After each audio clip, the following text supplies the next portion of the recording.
અમદાવાદમાં 2 દિવસ ઓરેન્જ એલર્ટમાં અમદાવાદમાં આગ ઝરતી ગરમી. અમદાવાદવાસીઓએ શેરડીનો રસ અને નાળિયેર પાણી પીતા પણ નજરે પડ્યા. બપોરે ગરમીથી રાહત મેળવવા અમદાવાદવાસીઓ પ્રયત્ન કરી રહ્યા છે.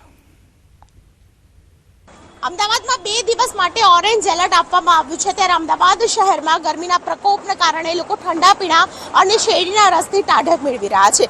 બપોરનો સમય છે અને બપોરના સમયે ઠંડા પીણા પીવાને કારણે જે પ્રકારે લોકો ટાઢક મેળવી રહ્યા છે. મારી સાથે લોકો છે, તેમની સાથે વાત કરીશું. શું કહેશો, શું નામ છે તમારું અને ક્યારે રહેવાસી છે?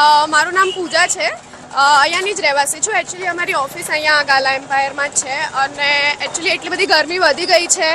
અમે લોકો મોસ્ટલી રોજ આવીએ છીએ અહીંયા શેરડીનો રસ પીવા માટે, છાશ પીવા માટે. સો બિકોઝ ખાવાનું એટલું બધું અત્યારે એવું ભાવતું નથી, તો કોઈ બી અને બીજા બધા જે કોક ને એવું બધું વી ડોન્ટ પ્રિફર. અમે નેચરલ ડ્રિંક જ પ્રિફર કરીએ છીએ અને આ જે છે શેરડીનો રસ બી બહુ સરસ બનાવે છે, તો અમે એવું જ પ્રિફર કરીએ કે શેરડીનો રસ પીએ યા છાશ પીએ અને મતલબ હેલ્ધી વસ્તુ પીએ.